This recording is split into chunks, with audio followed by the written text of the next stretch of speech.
कहते हैं कि do not waste your time because time don't have enough time to give you extra time. समय के पास भी इतना समय नहीं है कि वो आपको अलग से समय दे। इसीलिए कहते हैं कि जिंदगी में हमें समय को पकड़ के चलना सीखना चाहिए, नहीं तो समय आने पर समय हमको बहुत कुछ सिखा सकता है। Hi guys, this is Suranjit Adhikari. Let's come to the point. Let's talk about how we all can manage time more effectively and more efficiently. तो सबसे पहले टाइम को मैनेज करने के लिए मैं क्या करता हूँ वो आपको बताना चाहूंगा। टाइम को और अच्छे तरीके से यूज करने के लिए और अच्छी तरीके से मैनेज करने के लिए मैं एक लॉ है जिसका नाम है पार्किंसंस लॉ, उसको मैं ब्लाइंडली फॉलो करता हूँ। पार्किंसंस लॉ क्या कहता है कि if you get a month to complete a work then it will take a month to complete that work.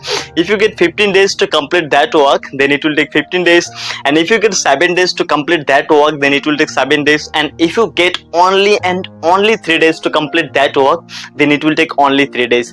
अगर कोई काम करने के लिए आपको 30 दिन समय दिया जाए तो उस काम को करने के लिए आपको 30 दिन ही समय लगेगा, और अगर उसी काम को करने के लिए आपको 15 दिन समय दिया जाए तो उस काम को करने के लिए आपको 15 दिन ही समय लगेगा, और अगर उसी काम को करने के लिए आपको 7 दिन समय मिले तो उस काम को करने के लिए आपको 7 दिन ही समय लगेगा, और अगर उसी काम को करने के लिए सिर्फ और सिर्फ आपको 3 दिन समय दिया जाए तो उस काम को करने के लिए आपको 3 दिन ही समय लगेगा।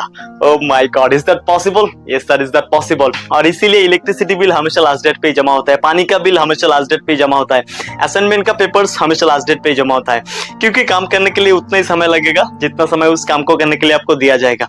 ये सब तो छोड़ो, मैं आपको मेरी कहानी बताती हूँ। मैं जब कॉलेज में था तो हमारे ऑनर्स के एग्जाम में क्या होता था कि एक परीक्षा से दूसरी परीक्षा की जो गैप होता वो 3 to 5 days होता था। तो पहले 1-2 दिन बिल्कुल पढ़ाई नहीं होता था और उसके बाद सिर्फ पढ़ाई पढ़ाई पढ़ाई। बट क्या आपने कभी भी सोचा है कि ऐसा क्यों होता है? पार्किंसंस लॉ बताता है कि ऐसा होने का 2-3 कारण हो सकता है।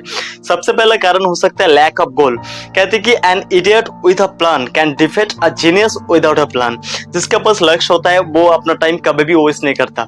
कुरुक्षेत्र की युद्ध भूमि में अर्जुन सबसे पहले क्या बोल रहा था? हे माधव, मैं युद्ध नहीं कर सकता, हे माधव मैं युद्ध नहीं कर सकता, मैं मेरा पिता माँ को कैसे मर सकता हूँ, मैं मेरा गुरुदेव को कैसे मर सकता हूँ, मैं मेरा भ्राता को कैसे मर सकता हूँ, हे माधव मैं इन सबको मार नहीं सकता, मैं युद्ध नहीं कर सकता।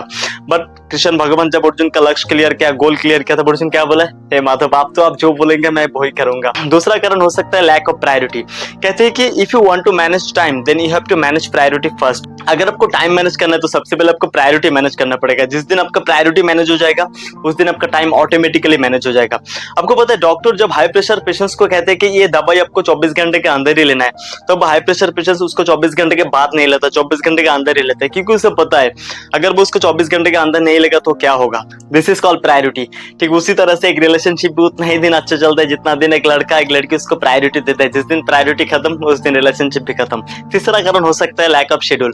अगर आपके पास शेड्यूल नहीं है तो आपके लिए टाइम मैनेज करना बहुत मुश्किल हो जाएगा। अगर आप एक स्टूडेंट हो तो भी आपको टाइम मैनेज करने के लिए शेड्यूल बनाना पड़ेगा। अगर आप जॉब में हो, बिजनेस में हो, सर्विस कर रहे हो तो भी आपको टाइम मैनेज करने के लिए शेड्यूल बनाना ही पड़ेगा।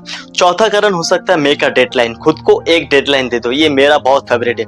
जब भी आप कोई काम करने के लिए जा रहे हो तो उस काम को करने के लिए खुद को एक लिमिटेड टाइम दे दो कि मैं इस काम को 6 घंटे के अंदर कर लूंगा, मैं इस काम को 10 घंटे में कर लूंगा, 1 दिन में कर लूंगा, 1 हफ्ते में कर लूंगा, 15 दिन में कर लूंगा, 1 महीने में कर लूंगा। खुद को एक लिमिटेड टाइम दे दो, और उस टाइम के अंदर अगर उस काम को आप कर नहीं पाए तो खुद को एक पनिशमेंट दे दो। सपोज आपको घूमना बहुत पसंद है और अगर आपने जो लिमिटेड टाइम खुद को दिया था उस टाइम के अंदर उस काम को कर नहीं पाए तो कम से कम 1 महीने के लिए घूमना बंद कर दो। अगर आपको मोबाइल चलाने का बहुत शौक है तो कम से कम 1 दिन के लिए मोबाइल चलाना बंद कर दो, बट एटलीस्ट खुद को एक पनिशमेंट दे दो। अगर आप खुद को कोई पनिशमेंट नहीं दोगे तो आपको ये लगेगा अरे यार कल कर लूंगा, कल भी ये लगेगा अरे परसों कर लूंगा, और ऐसे आपका टाइम बर्बाद होता जाएगा। तो गाइस इतना ही था आज के वीडियो में। Thank you very much for watching us. Thank you very much again for staying with us.